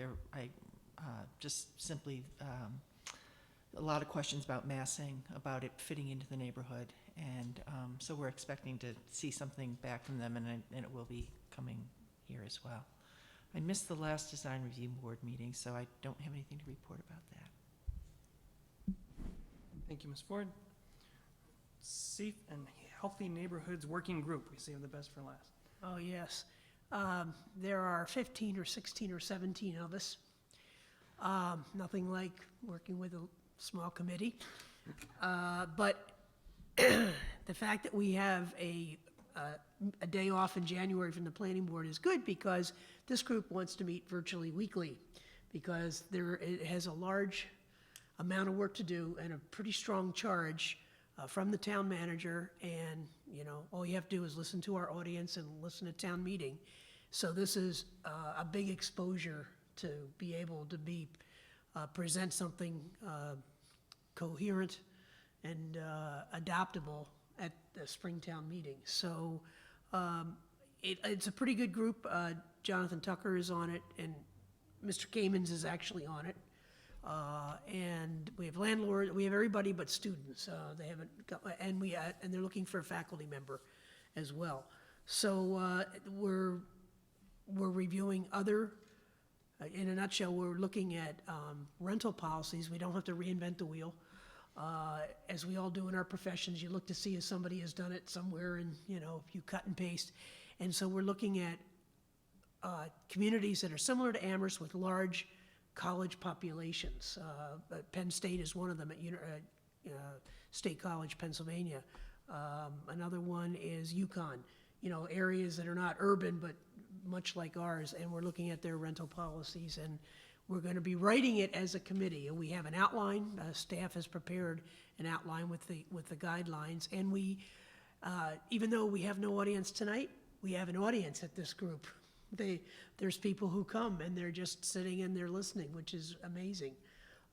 So we meet on if anybody's interested, on Tuesday afternoons at 3 o'clock in this room. Our next meeting, we had one this week, was our second meeting. Our next meeting will be the 18th of December, and virtually every Tuesday in January, with the exception of the 1st. Thank you, Ms. Anderson. I had the opportunity today to mention the Safe and Healthy Neighborhoods Working Group. I sit on the board of the advisory board for the Student Legal Services Office at UMass. Oh, yeah. And Chuck Damari, who's the director, was sort of asked how things are going in the community. So I said, well, there's a number of students, the head of the president of the SGA, the student attorney general, the president of the Graduate Student Senate, all were, interested to hear that there's something happening that will do something, about landlords who are, bad landlords that are maintaining substandard conditions and doing illegal, renting illegally and things like that. I mentioned to them that I thought the students at UMass could be a fantastic ally to the town in this, in terms of how the absentee landlords have really been come to seen as the problem in this. So I did mention that your working group was going to be meeting throughout the spring to develop the rental registration requirements, and I encouraged them to, tell people about it and encourage students to show up and come to these meetings so that their interests can be represented as well, because frankly, they're dealing more closely with the landlords than just about anyone. Well, we definitely need students on the group. There are none. There are 2 representatives from UMass, and they don't have to be UMass students. They could be Amherst or Hampshire College. And Nancy Buffone is the contact person if your group has any interest in joining. We'd like to have students be a Bad member choice of words. of the working group, not just in the audience, because we're actually not letting the audience speak. Only in Amherst, because we're trying to get it's a working group. We're trying to get our work done. But I might mention that of the meetings in January, the 8th, the 15th, and the 22nd, the 22nd of January will be our first public forum meeting, and that will be at 7 o'clock at night. So that will be a chance for whatever we've gotten done by then to be presented and get feedback. And there'll be another public forum in February. And, because it's Springtown meeting and you start backing into the warrant deadline, this pretty much has to be done by the beginning of March, which is really not a lot of time. But if anybody knows any students that would be interested, and as I said, the meetings are 3 o'clock on Tuesdays, except for the public forum, which is the public forums, which are in the evening. It's an ad hoc group. I mean, we're just meeting, it's not like the planning board that you're on forever. We definitely, and I had suggested that we have more than one student because, first of all, I think it's hard for one student to hold their place with 15 people with all fancy titles. We have the chief of police, the chief of fire, all kinds of stuff, and that students can't always come. So if you have 2 or 3, maybe 1 or 2 might be able to attend because they're not here for intercession. They're not here during certain times of the year. But and I'll just finish by saying, initially, I was thinking that this group would be looking at rental registration as a way for the town to know, and they have a right to know, where rental properties are and whatnot. But it is really turning into a two-way street, just as you said, Mr. Weber, about a way for occupants, be they students or otherwise, to have an avenue for bad landlords, be they absentee or just negligent, as well as for people, making complaints about nuisance properties, so that the town knows where the rental properties are. Because the estimate could be in the high hundreds of, not the apartment complexes, although they will be included. We've decided that they will be included in rental registration. It's for every property that's rentable. But they may not have to follow the same procedure, but they will be part of the rental registration and inspection certificate program, however that evolves, everybody. So it's defendable down the line and is inclusive rather than, it's only for, greater than two-family, three-family, or whatever. It's for everybody, just makes it easy. So it's a very good group, and a lot of input, and a lot of people are talking. And as I said, we have, I don't know, 5, 6, 7, 8, 9, 10 people in the audience, which was really surprising. So good for them for coming, Thank you, Ms. Anderson. Yes, Mr. Carson? Will there be something that you'll be handing out before the 22nd that people can read and then have time Yes. to think of questions? And also, I mean, I know our time is pretty much up tonight, but maybe at our next meeting, or between now and then, the way we communicate through Chris or through Jonathan, if there's anything that the board would like me to bring as the planning board rep that you want to make sure is included, like, it might be an idea, a concept, an example from a place where you lived or went to school, or have rental experience, I'd be glad to carry that for us. But I will definitely keep you, anything that we produce. We don't have anything yet. We have a very sketchy outline that we're sort of annotating, and then it's going back to staff, will be beefed up, and then we'll look at it the next meeting. There's nothing really to show yet, but I absolutely will.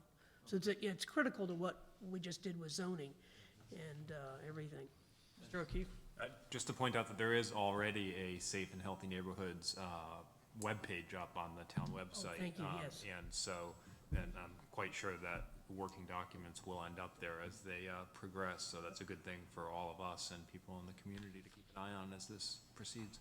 Thank you for reminding me of that. Ms. Brestrup? I just wanted to note two things which I forgot to mention before. The application for 42 Shumway Street for the two-family there will be withdrawn as a result of the change in the zoning bylaw.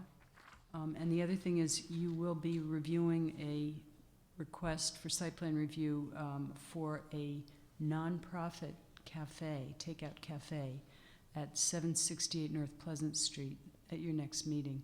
That's the building that used to house the Episcopal Student Outreach. I don't know if you remember it, but it's up on North Pleasant Street across from, I think it's the School of Education. Anyway, it's in a neighborhood. Arc? And Where the Arc? the Arc, that's correct, yes. So that will It's be like on the your, Holocaust. and it was the Holocaust. Okay. Something related to that, I believe. And now it's this Amherst project, which is a Christian organization that reaches out to students, and the nonprofit cafe will donate its money to, I believe, to stop human trafficking, but they can explain that when they come here. Thank you. All right, that was a very nice report of staff, and Chair has no report, so I suggest that we adjourn. You're here. Here, here.